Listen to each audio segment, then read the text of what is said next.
Welcome to another episode of Bourbon and Rum. This is a podcast of two brothers from opposite ends of the spectrum. My name's Kent. I'm a rum drinker, and I'm from the left side of the aisle. And I'm Kyle. I like bourbon, tend to be a little more conservative. Join us as we explore this experiment. Can two brothers from different sides of the political spectrum have a civil conversation and celebrate our differences?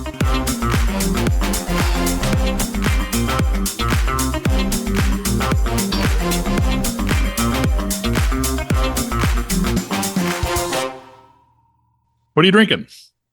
Well, I'm just drinking some classic E.H. Taylor small batch. Edmund Haynes Taylor Jr. was born February 12th, 1830 in Columbus, Kentucky. And, you know, his grand uncle was President Zachary Taylor. And he was orphaned young. He was raised by relatives in Louisiana before heading back to Kentucky in 1851. He started out as a banker, got married, fathered 7 kids. But through banking, he got familiar with some whiskey makers. And post-Civil War, he dove into distilling. In 1867, he toured Europe and he soaked up all the cutting-edge techniques with copper kettles and sour mash and different methodology. And he bought his first distillery called the Hermitage after Andrew Jackson's estate. And his first distillery he renamed it to OFC, Old Fire Copper. And you can buy this really expensive whiskey. It's called Old Fire Copper, and it's named after his initial distillery. And then he set up the Old Taylor Distillery in Millville, south of Frankfurt, in 1887, and really was focused on high-quality bourbon. And then in 1897 came around the Bottled and Bond Act. Well, he really leaned in hard to the bottled and bond concept. So all the bottles of E.H. Taylor, they have the bottled and bond. Bottled and bond is at least 100 proof with a 4-year aging. So that was kind of his thing. But then things went downhill later. He had to sell at one point he had to sell the distillery. He sold it to George T. Stagg. And then they kept going until Prohibition, and then it shut down at Prohibition. And then post-Prohibition, another company, the National Distillers, bought it, running it until 72. And then Jim Beam bought it in 87 and didn't do anything with it. But then come 2009, Buffalo Trace bought it. And then that's when things started taking off again. So it's a really good bourbon. You know, E.H. Taylor, there's like 11 different varieties. They have all different kinds of stuff, but it's all made with the same. Yeah, it's really good stuff. It's a good, smooth sipping bourbon. Hard to find, but it's starting to see it more often. So what are you drinking today? Well, interesting. I've got a little bit of a connection tie to what you're talking about. I'm drinking a very generic rum old fashioned, which is a common thing for me. I like taking. It's part of why relatively inexpensive rum works really well for me. I like to splash a little simple syrup and a little bit of bitters. I've got a couple of high-end maraschino cherries in the bottom of there and a big slice of orange peel. But the difference today, so this is just a blend of a couple of different rums that I've got. I've got the Cedar Ridge that I've mentioned before, and then last week I talked about the hurricane-proof Cruzan, and I used a little of that to kind of up the flavor profile in this. But interestingly, I 99 times out of 100 use Angostura bitters with my syrup in my old fashioned. But today I grabbed, kind of by happenstance, I grabbed a bottle of Peychaud's bitters, which are most widely known for their use in a couple of New Orleans cocktails. Peychaud's bitters are a little different flavor profile than Angostura and are an essential component of the Sazerac cocktail. Well, I happened to do a little bit of research because you always do a better job of that than I did. And Peychaud's bitters are bottled at the Buffalo Trace Distillery in Kentucky. Oh, So, interesting. it all just kind of comes full circle at that point. Yeah. Yeah, we make old fashions with Peychaud's every now and again. It is kind of a floral, little floral or more interesting, different than the Angostura. Mm-hmm. Mm-hmm. I use a lot of bitters. They talk about a dash of bitters, but like I like you know, multiple multiple shakes of the bitters in my Yeah, me drink. too. So Yeah. Well, and I really like you go to some, like really nice bars where they make their own bitter. I mean, I don't have the patience to do that, but you see them with little bottles where they've made their own. Some interesting stuff. we did make our own bitters a couple of times. And I lost. I had some little dropper bottles of it. I made one with grapefruit peel, and I made one with like allspice berries, and it Mm, was really good. that So sounds like it. yeah, it had like black pepper and hot pepper and Oh man. all kinds of stuff in it. Well, good. We've kind of been on sort of topical things rather than strictly in the news, but suggestion came out. I guess this originated with one of our listeners, if I'm correct, Yep.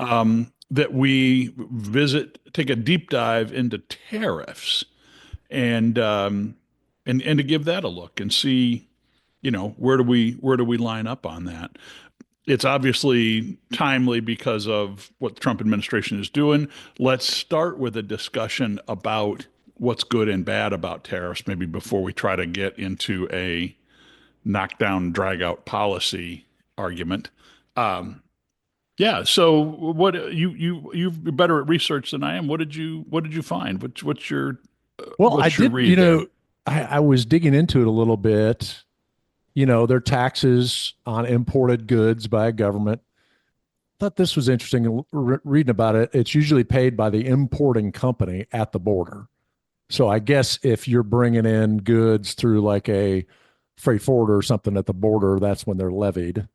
Yeah. Um, it's a trade policy tool with a really long history, all the way back to the 1800s.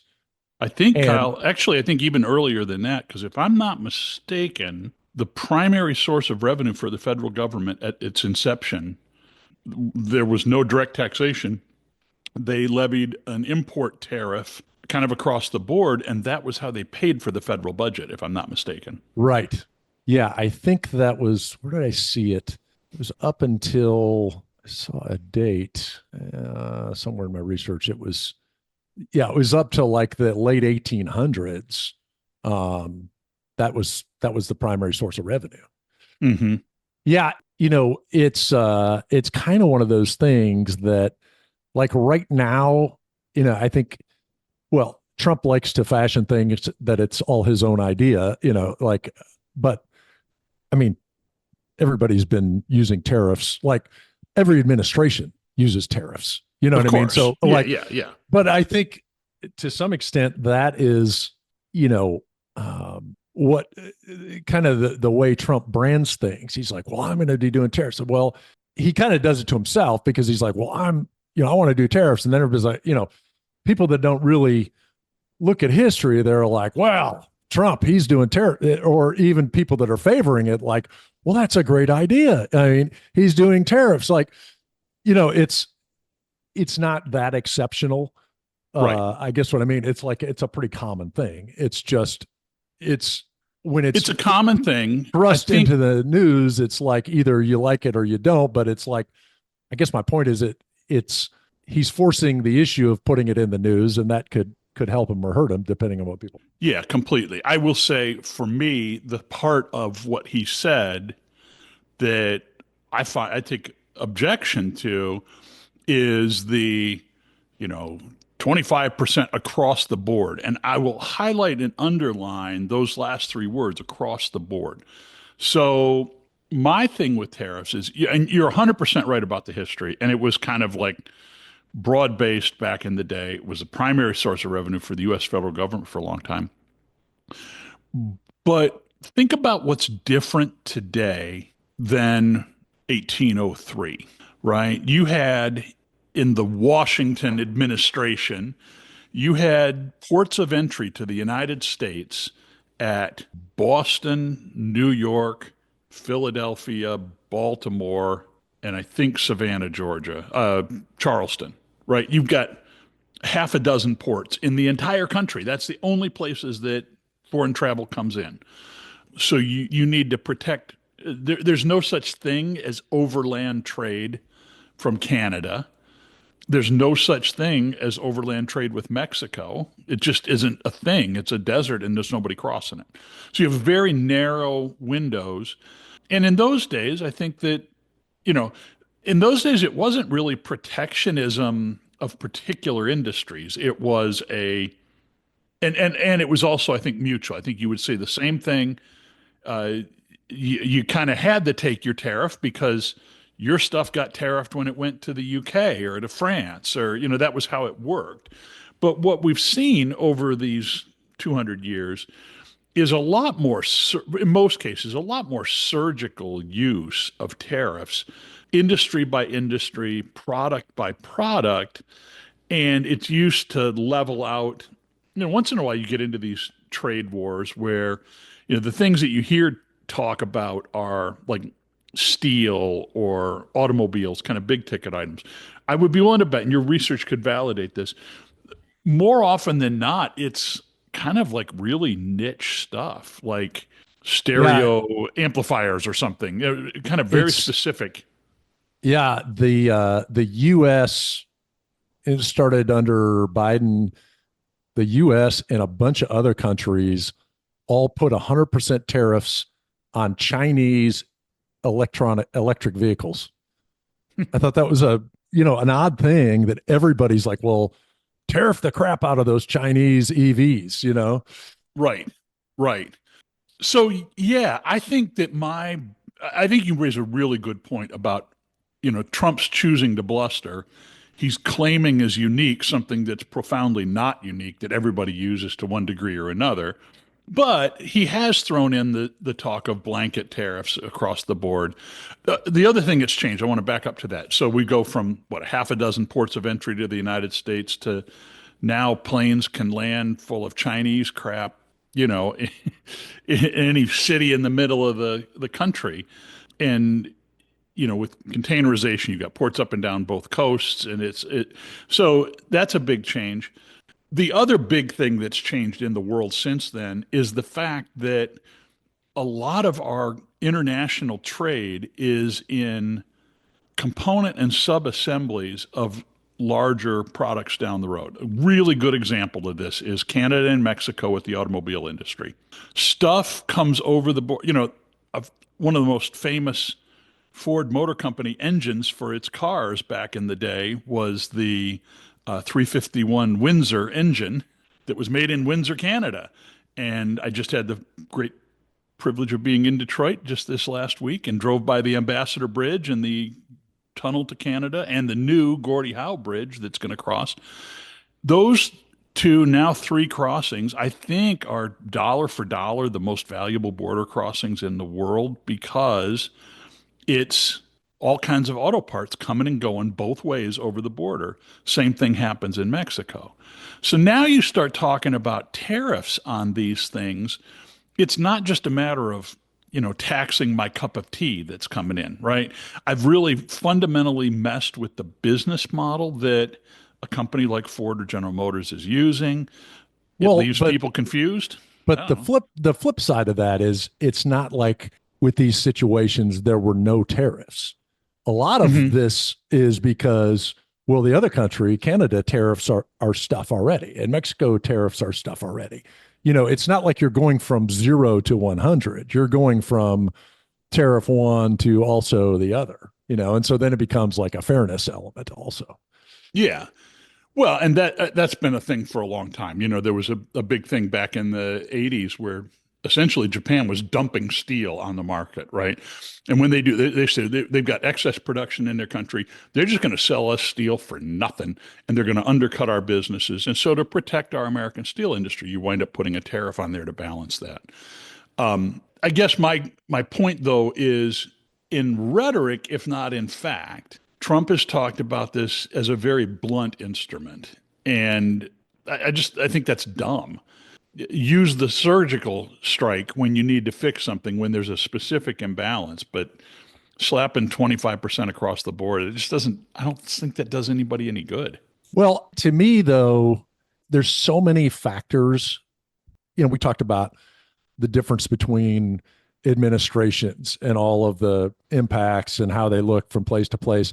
I kind of feel like the surgical tariff game is a little bit of mad science. Like, oh, I'm going to put a 25% on this and a 10% on this. Mm, I kind of see where Trump is going. It is blunt, but if the bluntness is about a negotiation position and getting concessions, I could see an argument that the bluntness to get a better negotiated position someplace could be beneficial.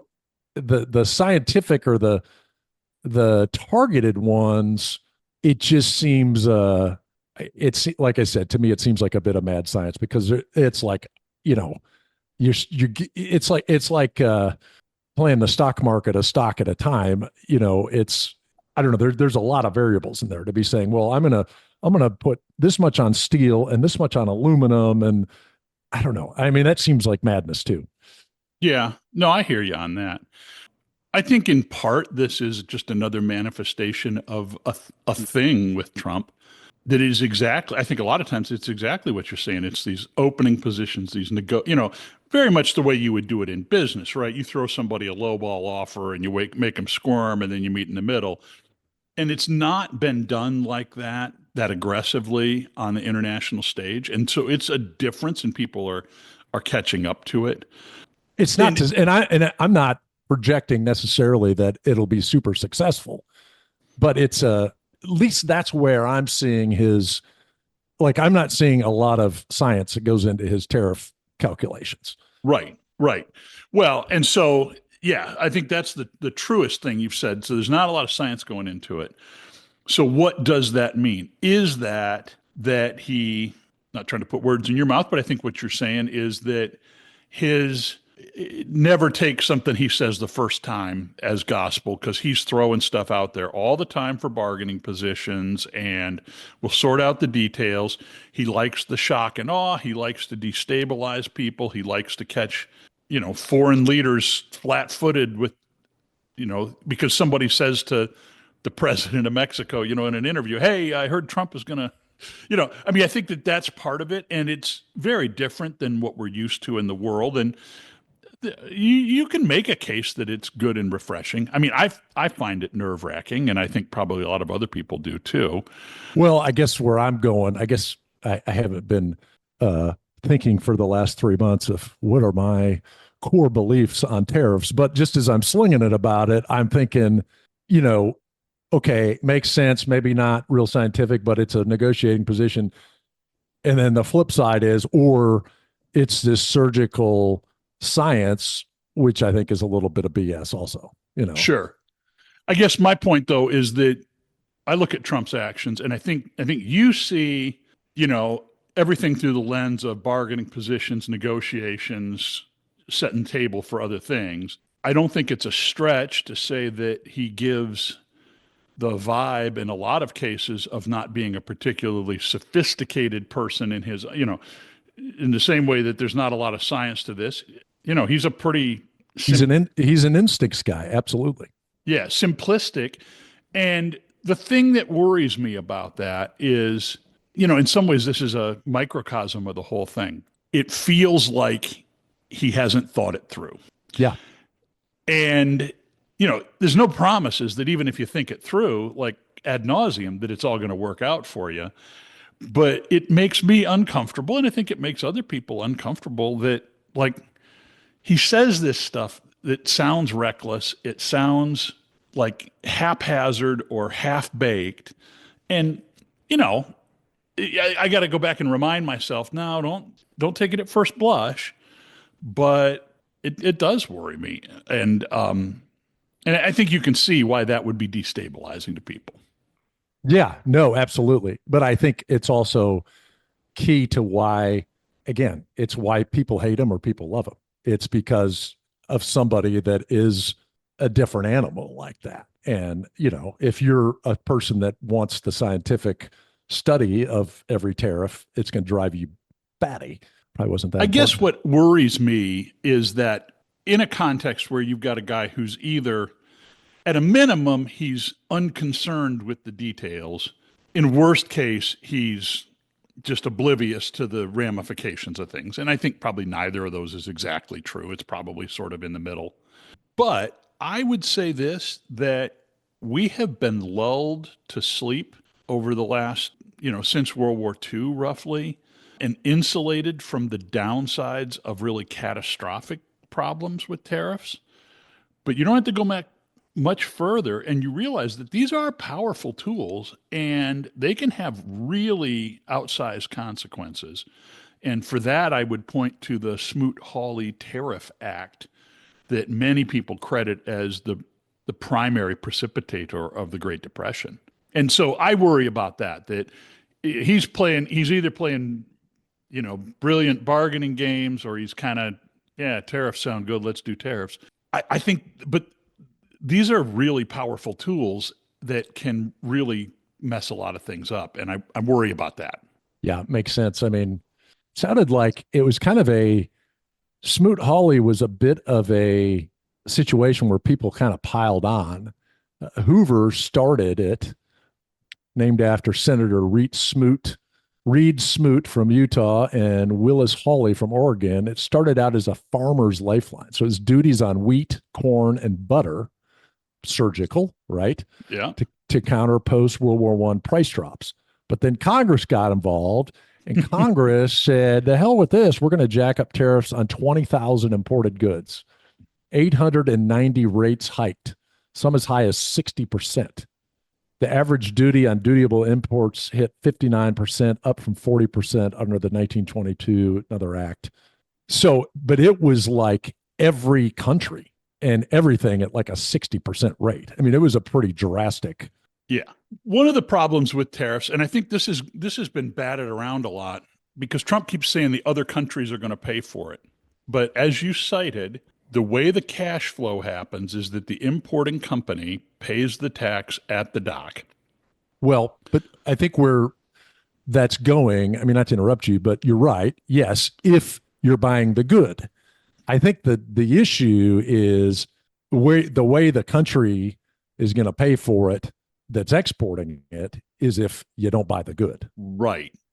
And so, again, the difference between blunt versus surgical, and your point's really well taken about, you could do all the surgery you want. Sometimes you get it wrong.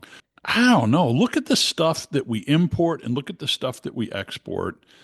The primary reason for tariffs historically has been to protect specific industries, to protect manufacturing jobs. We want to make sure that the Chinese can't sell their electric cars here cheaper than we can, so that Tesla can make money and they don't get undercut by the Chinese. But so much of this stuff, I don't know. You think about, what do I buy that's made in the US and what do I buy that's made in China? And candidly, I'm not the one that looks for the made in the US label on my t-shirts or whatever. I don't care. I don't think the future of America is tied up in our t-shirt industry. I don't think it matters. But so yeah, you're right. Like, yeah, the way that the other country would pay is if we would conclude, oh, we don't want that. I don't know. I just look at my Amazon history of stuff that I bought and the things that are like straight off the boat from China. You know what I mean? Like, there's a lot of that stuff. We're not going to make that in this country anyway. So I either going to do without. I'm thinking of the little plastic tubs that I use to pack my lunch in, right? Like, if those double in price, I just won't. You're right. I won't buy. Actually, I probably will buy them because there's not an alternative to them. I can't buy the fancy U.S. made lunch plastic tubs. Right. Well, I mean, but I think there's also the fairness doctrine is there's something to that in the sense that, like, okay, let's just play that out. Like, we buy everything from China because they flood the market with cheap goods and they tariff the shit out of all of our stuff. So we can't sell anything that we make. Like, Except NVIDIA chips. Right. But I'm just thinking trying to logically think it through. You know, if you got rid of all tariffs, but then other people tariffed us, so they tariffed us, so our stuff isn't going to sell, but we're going to buy all their stuff at a low, low price. Where does that leave us? Yeah. Well, just for clarity, I'm not arguing no tariffs ever by any means, but I think that blanket tariffs or broad brush tariffs are a bad idea. So, I Yeah. mean, I think that's the distinction here. But then, okay, but then the question is, and I'm not saying this like I have an answer or I have some opinion. It's an interesting thing to explore. Like, if you're going to do it surgically, who wins, who loses? Well, I think that's a really interesting question. And I think that that's a kind of a bigger topic. Like, in some sense, the government winds up in a position of picking winners and losers. And I'm saying I would rather that we made NVIDIA graphics chips here. And I don't know about electric cars. Some of those Chinese electric cars look pretty nice for about a third the price of what you can get one for here. But my little plastic lunch tubs, it is not economic to make those in the United States of America, and I think it would be crazy to try. So some of Uh, it's obvious. and not to correct you, but the NVIDIA chips are made in Taiwan. So there's that. Fair enough. I'll take that. Um, and so yeah, what does that mean for and Taiwan? South Korea. Yeah. Yeah. Which Taiwan, that's a fascinating thing. If you see, like, chips are their thing. I don't know. It's like 90% of the world's chips are made in Taiwan or something like that. I think Asus is their biggest, it's their national General Motors. Mm, Yeah, big time. I mean, that is what Taiwan does, like in a yeah. huge way. Yeah, I mean, so you do have that. I mean, you're picking winners and losers. I guess I think that I I'm going to pick an unpopular opinion on this.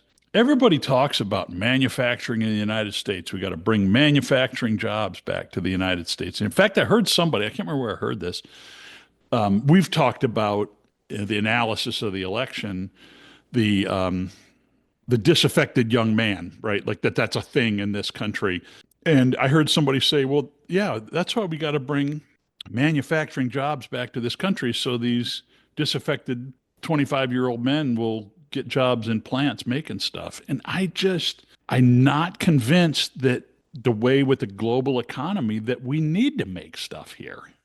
I'm not suggesting that we eviscerate all of our manufacturing, but it just rings a little hollow with me when people are like, we've got to have manufacturing jobs in this country. Like, if we can get by selling software as a service to the world, we don't pollute our country with industrial output. You don't like, why are we so hell bent that we got to have people working for minimum wage in factories to feel like we're doing well?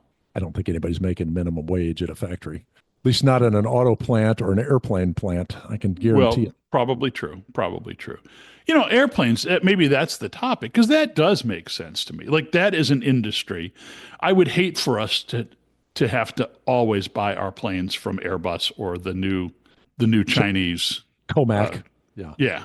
So, yeah, I mean, that seems like a kind of thing that it makes sense. So, what is the tariff deal in the airline world? How does that work? There are a lot of people that are concerned about that for sure. Right now, do Of we tariff Airbus aircraft? Well, I mean, if there's a tariff in Canada, they make airplanes in Canada. So if True. you import one of those, that would impact it for sure. Yeah. I meant right now though, like if I, before anything changes, if I wanted to go buy an A350. Airbus, no, Airbus, but Europe tariffs us on airplanes because there's a dispute over. It's kind of a back and forth of they think the U.S. government subsidizes the Boeing essentially, and we think the European countries subsidize Airbus, and so there's kind of like a disagreement there, and so Mm, Europe fixes that by imposing a tariff. interesting. Interesting. Again, well, and again, back to that thing of it being, it's kind of a reciprocal thing because I guess there's a 10% on civil aircraft imported from the EU that was increased to 15% in 2020, and then the EU tariffs 15% on Boeing aircraft. So it's kind of back and forth. Yeah. Well, I don't know if we solved it, but it's an interesting issue. Yeah, I And mean, well, and it's I don't know. I've really tried to figure out who all puts tariffs on us, and I mean, I guess a lot of countries don't levy any tariffs back. I guess if you're small enough, you're not going to tariff anybody. well, right, because if you're not enough of a market, like you just won't be able to get the stuff. They just won't bother selling it to you or importing it from you. I mean, it's mainly China, Canada, Mexico, India, the UK, and the EU. I mean, everybody else is like, it's wide open. So it's not really like, it's a limited number of, when you're talking about tariffs, you're just talking about a limited number of countries Right. that are impacted. Right. I was reading about something else that I thought was fascinating is some countries do export tariffs. And you're like, why the hell would you tariff your own exports? But a lot of times they do it if it's like a really like a precious resource they don't want to Hmm. leave. Like, I don't know, some country, I forget, like some Southeast Asian country was doing an export tariff on palm oil or something like that because there's only so much of it. They don't want it to go too fast. Yeah. Well, and it's not the same the way it's calculated, but it's kind of the equivalent. A lot of depletable natural resources you do what are called severance taxes on, and like oil and natural gas. And, you can either stop it at the border, that helps handle it with multinational companies, but, or you just say, you're going to pump oil out of my ground, whatever that costs you, you owe me another 20% on it. And there you're going to calibrate that. So it's not enough that they go and they don't drill your oil, but that it makes the country whole, at least in theory, for having that come back. It's Indonesia with the palm oil. They Interesting. don't want to let too much palm oil leave, I guess. Wow. Well, and you do have cases like that where, I mean, again, my knowledge about the palm oil market is limited, but a country like Indonesia, that's a lot of people. It's a big country. You could and in fact, it's a lot of different islands with different kinds of things. You could theoretically be having big time palm oil producers in a couple of the larger islands and areas, and they're selling it exported because they can get a better price. And meanwhile, there's a shortage going on one of the smaller islands in Indonesia. And so that export tariff raises the bar to somebody exporting it. So they're likelier to make sure you've got distribution within your own country. Yeah, definitely. I did want to kind of add a little bit of a bonus round here. So I'm interested in your read on the whole Doge thing, number one. And in particular, one that caught my attention was that they're going to get rid of 6,000 IRS agents in February. Not even going to let them stick around till April to process the tax returns. And this to me, this struck me as an example of something that maybe this isn't fair to say that this is something on the right, but I feel like it is. There's this long-standing streak of conservatives or Republicans bashing government for being inefficient, ineffective. It's government, it's inherently terrible. And so, what do? You go and hamstring those agencies and make it hard for them to accomplish their mission. And then you say, look, see, they don't do well. I mean, we've talked about Amtrak on this, right? Yeah, Amtrak is this perfect example of terrible government. It's a perfect example of Congress perpetually cutting them off at the knees and then saying, see, they don't make money. It's proof that it's bad. I think it's crappy that they're getting rid of park rangers, that they're laying off people that serve our veterans in the Veterans Administration. Again, this is the difference between a blunt instrument and surgical. But man, the IRS agents is the one that really sent me over the edge. When the Biden administration ramped up the hiring, the spending on the IRS, the whole point is what those people do for a living is audit people's taxes and catch them cheating and get the money. So explain to me why getting rid of revenue producers is a smart thing for our government. I guess it's one interesting thing about Doge, I would just say in general, I think it's probably a strategic error for the Democrats to make that a target. Like, we want to err on the side of fraud, waste, and abuse. I don't think that's a place Democrats want to be. And I'm not bagging on you No, on that. no. I'm just saying I think in general, like, everybody ought to be getting behind like cutting waste. Now I get where you're going on employees, but like cutting waste should not be a controversial position. And to me, it's not. And I agree with you. I think it's a fool's errand for Democrats to say, what a horrible thing that they would want to, cut costs in the government. That's not what I'm saying. What I am saying is that Elon Musk and the like 20-year-olds that are working for him having any kind of wisdom about what they're doing, I'm all for cutting waste. This, I will give props to my brother in law who said this for years about a lot of government problems. Why don't we hire McKinsey to do a study and say where the waste is? It's not that hard to figure out, but it's not everywhere. And that's what I'm saying. Most of these agencies can reconfigure their work and you can take a bite out of their workforce and they would be fine. I'm not inherently opposed to that at all.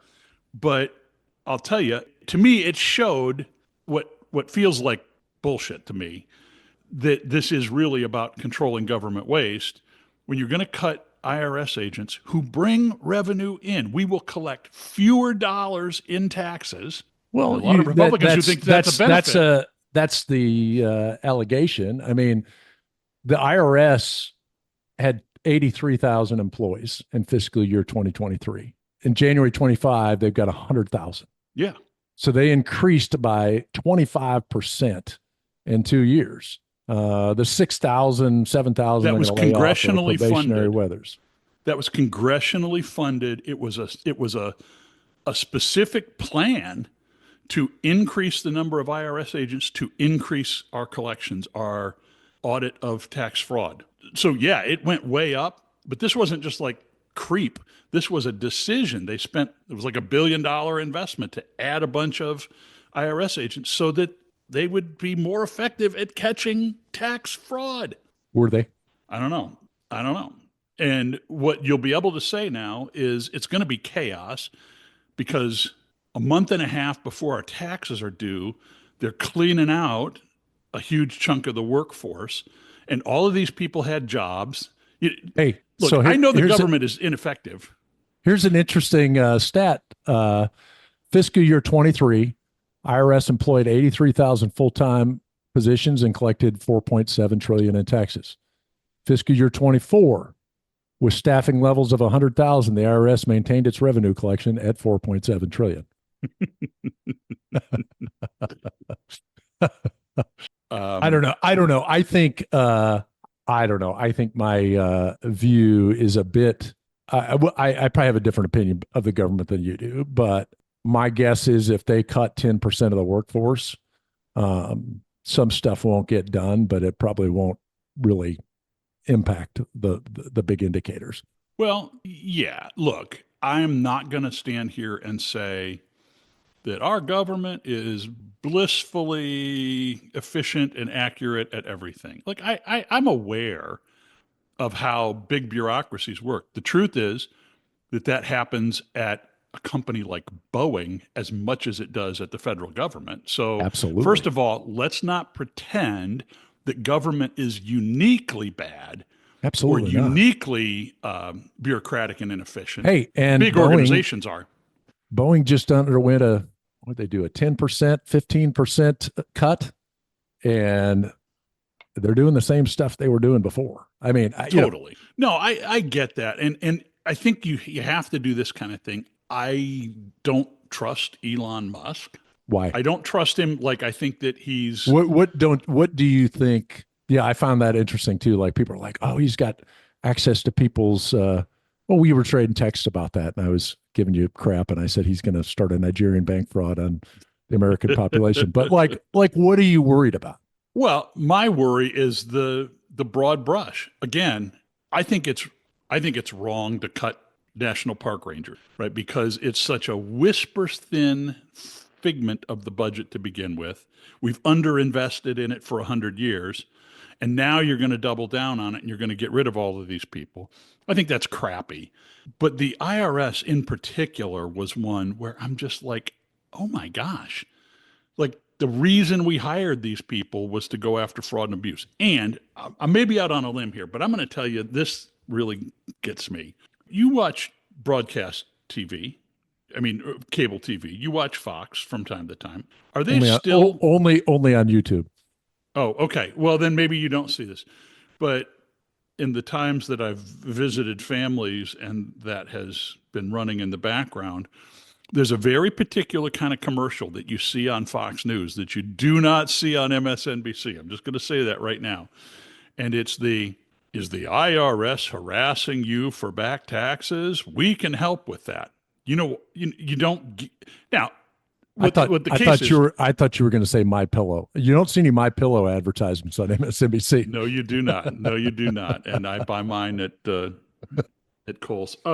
But again, it's part and parcel. This is maybe not fair, but I don't want to pass off on this. It just seems so disingenuous of me for Republicans to say, see, government is really inefficient. And then we go cut workforces by 10%, not at the end of the fiscal year. We cut the workforce of the IRS by, in this case, 6%, a month and a half before, a month and a half before their busy season, right? Like, that's just dumb. There are better ways to do this. You can still do your cuts. There's all kinds of things you can do. This is reckless and random. The reasoning and the timing has nothing to do with efficiency. It's all to make a splash. It's all designed to boil my blood, to tell you the truth. There's no effectiveness in what they're doing. It's a plot against Kent. Well, it's the shock and awe, and they want to look like they're doing a lot. I don't know. There's people that you could do that was it Jordan Klepper who walks around interviewing MAGA doofuses. And, you could probably find all kinds of people that are going to be like, yeah, it's great. And they're probably not going to pay attention to everything that has been threatened and thrown out by a court of law. He's doing a lot. He's doing a lot. He's trying a lot. I got a couple of YouTubes I can send you for people that interview liberal doofuses, but I'll send that would be we'll put a link on both. We'll put but I'll send you one. You got to watch it. I'll watch some of yours. Everybody's got their share of doofuses. I mean, there's no shortage. Fair enough. I'm just saying that crowd needs to pay attention a couple months from now, how much of all of this, he's really making stuff happen. I bet you what they'll collect next year, 4.7 trillion. Yeah, except with the Trump recession, that'll be 4.7 trillion on a hell of a lot less income than. We'll get a trillion from Canada. So. Again, in some ways, it's the mirror of the tariff thing, right? Is it smart sometimes to use tariffs? Of course, not going to pretend like it's an inherently bad thing. Is cutting federal workforce a good thing? Yeah, it is. I mean, the problem is that some of what you cut is stuff that matters to people. That's a problem. It's at least a political problem.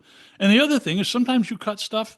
This is the disingenuous part that bugs me. You go out, you hamstring your government agencies. And then when they struggle, because they were specifically and deliberately hamstrung, you fire workers a month and a half before things hit the fan. And then you say, see, that's proof that government's ineffective. I just think that's disingenuous. Well, I just think it's, we can't afford what we got.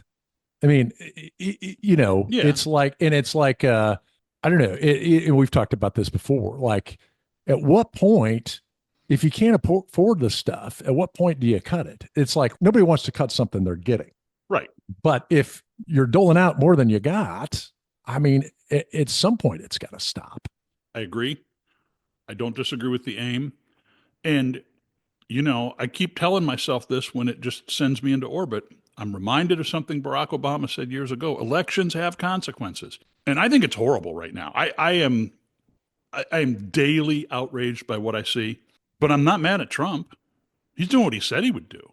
I'm not even mad at the congressional toadies that won't stop him and that are willing to cede power from Congress back to the executive. This is all promised. It's the liberals that stayed home, and it's the conservatives that voted. And I think there are going to be people that are going to be surprised by stuff that they don't it's hurting them now that they didn't expect. That things are going to happen that people aren't going to like. Well, yeah. I won't attribute this to a friend who had a conversation, but a friend works for a federal agency that happens to have, at least in the region that this person works in, a lot of conservatives and Trump supporters are among the employees. And they best not complain when they get pink slipped, right? Yeah. Right. This is what you signed on for. So, but I think that there will be people that will be surprised Wait a that they got second. I caught up in didn't this. sign up for this, right? Yeah. Yeah. I don't know. I think you strike me as, I mean, your eyes wide open. You know what you were voting for. And I appreciate it. I so appreciate that you have been candid about some of the things that you are tepid about or, not all in on. And, you made a informed decision based on a package, right? Rather than, you don't get to line item veto the president. You got to take what you get. Yeah. But boy, I wonder what happens when we get some of the unintended consequences of tariffs that are going to hit people that make up a proportion of the base, right? They best not complain, but I kind of bet they will. I don't know. You know what you're voting for, and you know there's going to be good and there's going to be bad. And there's stuff that I like, there's stuff I don't like, and you would be the same if Kamala Harris was in. I don't think tariffs are the thing I'm worried about, honestly. Yeah. Because I don't, because again, to me, it was interesting as I was doing the research. I mean, when Biden took over, he didn't get rid of Trump's tariffs. I mean, he got rid of a couple, but he kept some of the stuff in place. I mean, it's not like all bad, all good. It's back Right. to your point of it's like, well, there's degrees. So I'm not that worried about tariffs. I mean, I think confidence in the economy in general is a concern. We've been riding high a long time in the stock market, and there's obviously a lot of concern about what's going to happen. I don't necessarily think tariffs are what's going to be like I said, I think when I look at the Smoot-Hawley Act, I mean, 10% on China and 20% on Canada and Mexico, that's not Smoot-Hawley. Smoot-Hawley is 60% on everything. Okay. That's crazy. I mean, Right. I don't think it's that bad. And honestly, I don't think Canada and Mexico are going to happen if they do some stuff that they say they're going to do. So Yeah. I don't know. I mean, I guess my thing with Trump is I think if I'm you, I'm reading the headlines every day like, son of a, what the hell? Like you're going to freak out. I see what I see. I see there's some good, there's some stuff I'm not crazy about, but some stuff I like a lot. But the problem is the difference, like Biden, what do you do? Like 10 press conferences his whole presidency? I mean, Trump does that many in a week. I mean, he sits there in the Oval Office and it's like a stream of consciousness. And sometimes he says stuff and I'm like, dude, don't say that. But like, that's him. He is just going to sling it all day long. And Yeah. people love that, but other people don't. And with that, you're going to get the stream of consciousness. And Yeah. you think you hate my stream of consciousness. I mean, the stream of consciousness of Trump is more than you can handle. Yeah. No, I think that's a really good point. For what it's worth, like most of my conversations with liberal friends I'm actually the don't get spun by it because I look at it and it's like, this is one of the reasons I dreaded Trump being president. Far from the outcome of any of the policy things, it's freaking exhausting. It's Yeah. relentless. He has to be on the front. What would it be like if we had a president, well, we have for 4 years, who didn't want to be on the front page of the paper? He didn't want to be the headline. In fact, he didn't want anybody asking him any questions for the last 2 years. Like, it was kind of nice that the first thing that I thought about in the morning was not what crazy shit did my president say overnight. Like, it is exhausting. And I keep It telling was my funny liberal you friends, say the crazy shit because I don't want to interrupt you, but you probably didn't watch the 2 hour Joe Rogan interview of Donald Trump, but near the beginning of the interview, Trump said something to Rogan. He's like, well, I don't know. He's like, just everybody, I don't know why I get so much media attention, but I do. And Rogan's like, because you say a lot of crazy shit, you know. It's like, yeah, that's it. Yeah. I remind my liberal friends, number one, this is a strategy. And if you're feeling freaked out, they've deliberately structured it so that it would feel that way to you. And look deeper, right? Look deeper. The guy says that I'm going to do away with birthright citizenship. But it turns out that the 14th Amendment still is in the Constitution. And the courts tend to think that things that are written specifically into the Constitution have some staying power. And so it feels like you're under assault. And the truth is that the saddest thing for me is this people that are caught in the crossfire. A guy that I don't think like you knew him, but you were like 6 months old. But an old family friend, I don't know if you caught this posted on Facebook, an attorney, had a successful career in corporate law, was looking for a life change, and he took a senior counsel role with some agency in DC. I don't know which one. And literally, like a couple of months ago, posted, got my new apartment in DC, he moved from the South, Atlanta or something, moved to DC, starts this new job, and he posts last week that he got 86th. Boom. And, you know, protecting this guy's feelings is not a reason for us to run our government into a colossal debt. I agree with that. I 100% agree that we need to slow the rate of spending or reduce the overall spending. We need to dial it back. I was pleased that the one thing that Elon Musk has said that made some half-ass sense to me is that they're looking at the Defense Department. But even then, you know what they're looking at? They're looking at like firing clerks. You know what we need? We need one fewer aircraft carrier. Yeah. And all of this shit that Doge has done, all of the lives that are up in, all of that is paid for by one aircraft carrier. Like let's go with nine rather than 10. Yeah. Right. The disproportionality is the thing. I Well, think it's wrong to vilify the employees of these federal agencies as the sole purpose or the sole problem. There's a lot bigger problems than these but they're employees. not, but you're talking about 5 to 7% cuts. I mean, that's not even I mean, I get that impacts lives. I don't mean to say that insensitively. And I don't know I didn't see No, the right? thing on the Facebook. I mean, I get it Yeah, yeah. that's, but it's not like, hey, we're going to cut half the employees here. I mean, these workforces go up and down 5 or 6% a year. I mean, it's not, that Well, corporate drastic. workforces do, but 5 to 7%, like you talk about Boeing, right? In a corporate context, especially in a difficult market, yeah, for a company to cut its workforce by 5 to 7%, not unheard of at all. That's what you deal with in corporate America. People typically don't deal with that in government. And there is a bargain that's struck. And you can think it's a bad bargain, but we pay people a fraction of the dollar that they would earn in a comparable corporate job. People sacrifice. I've never worked for the federal government, but my career has been in higher education.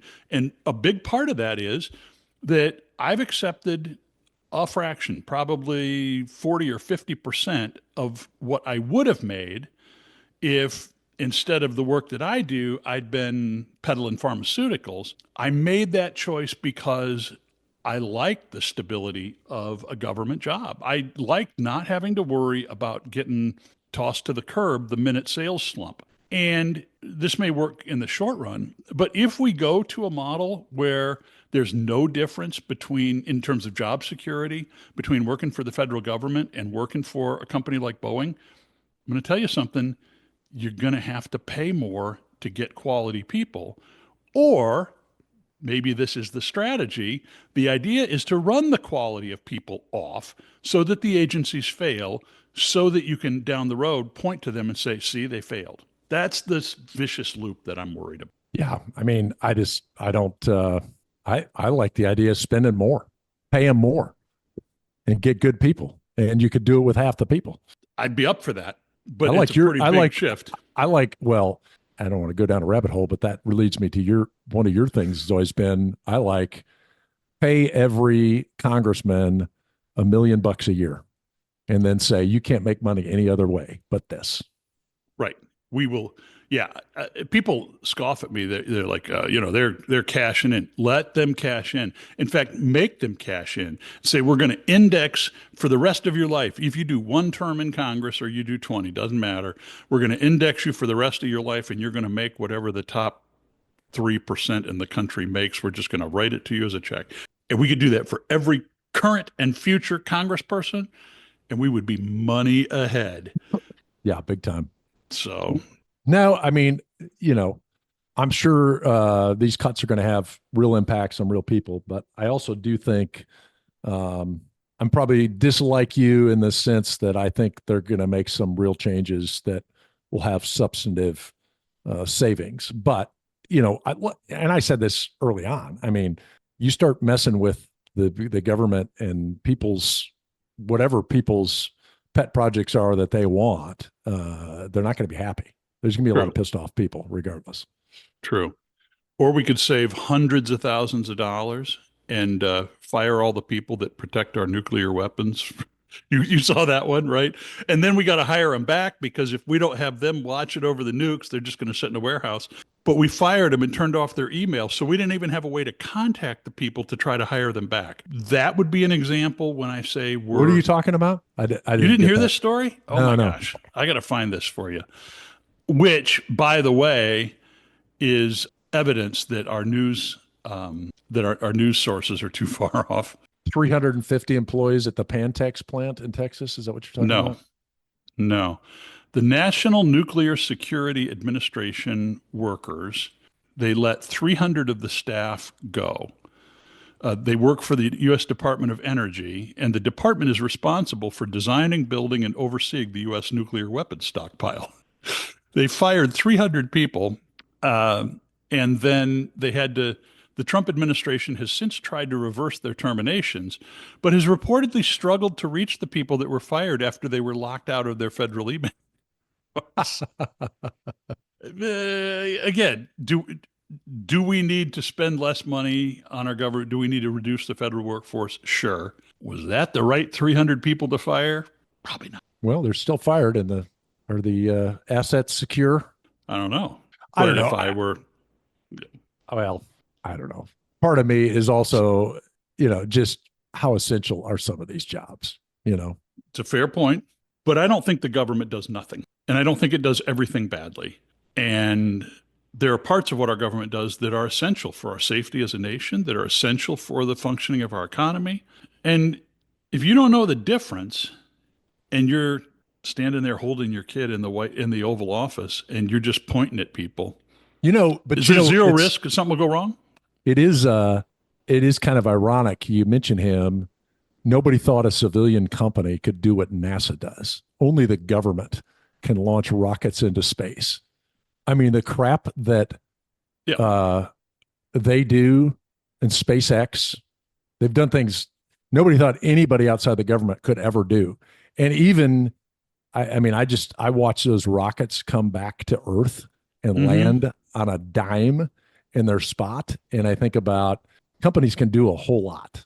People in the private sector can do amazing things. And I feel like Agree, but they don't do it on their own. And that's the other thing to remember, that the reason SpaceX has had the success that they have is because of NASA's abdication of huge pieces of the thing. We're not going to make space shuttles anymore. In fact, now we got to have these companies because somebody's got to go get people to come back from the but do you really think space NASA station. could be as efficient as them? No, No. I don't think that. But could SpaceX have done the first moon launch? I don't think so. Because at the time, the resource commitment was beyond what any company could do. There was no market. The thing is that, yeah, SpaceX has done great stuff after the pathway has already been paved and all of the kinks have been, not all the kinks, but a lot of the kinks have been worked out. It's easier to see where the efficiencies are. It's that they're a revenue stream. I mean, there's no money in going to the moon. There's Right. money in launching satellites into space, but that has nothing to do with NASA and nothing to do with going to the moon. It has to do with people who have invented satellites. Yeah, you're not wrong, but don't discount the fact that SpaceX's whole business model, their whole engineering, stands on top of a body of knowledge that was paid for by the taxpayer through NASA, right? Like you wouldn't like, did SpaceX invent the rocket? No, no. They refined the rocket, but the worst of those problems had already been worked out. And going to the moon didn't have a remuneration. There wasn't a profit motive. You Well, know why we did it? now, Kent, that assumes that you think we actually landed on the moon, and it wasn't done in a sound stage in California. But yeah, Now, that would be a good episode.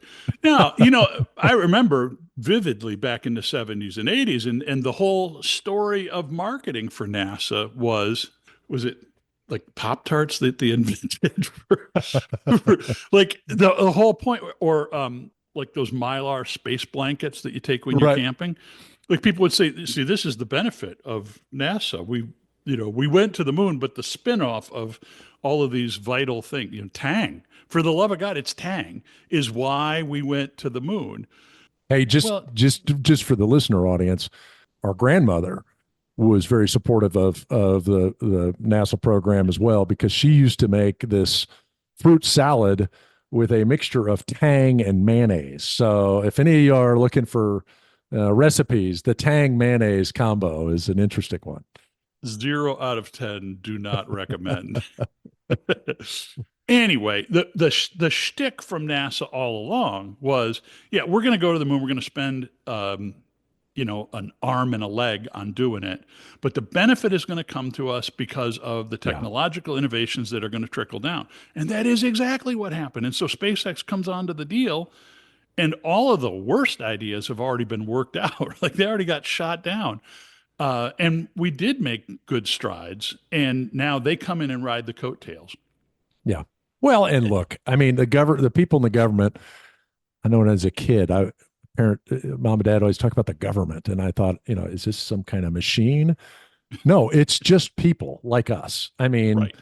it's our friends, it's our brothers and sisters that are working in the government. So it's they're not big, bad, and evil. They're just folks, and um, they're trying to make them more efficient. But how we do that, I'm sure we've got different opinions. But no, points well 100%. taken, Kent. And Yeah, no, I agree. And look, I'm never going to argue that we need more employees in the government. We need to just, slow down the pace of work in these offices. That's not what I'm saying at all. no, But it's a good point. I think all right, we're not that far off, like a lot of this stuff. no, it's true. If you can peel back the first salvo always makes it look really bad. And sometimes you say stuff at the start of an episode, I'm like, wow, I'm going to really have to set him straight on that. But and then we start going down the path that I think you're right. I mean, we don't disagree that much. I mean, Kent's 100,000 IRS employee guy. I'm a 90,000. We're not that far off. I mean, come on. How about we agree on 95, Kent? Split the difference. It was an opening position. That's right. There you go. All right. Well, good stuff. Good talking to you. Same, And, Kent. We'll catch up with you soon. Hey, thanks for joining us on this episode of Bourbon and Rum Podcast. We hope you enjoyed it. Remember to subscribe on your favorite platform and leave us a review. Your feedback helps us keep the good spirits flowing. And we invite you to join this conversation. Follow us on our Facebook page. Let us know what you think. Let us know what you want to hear. And until next time, cheers.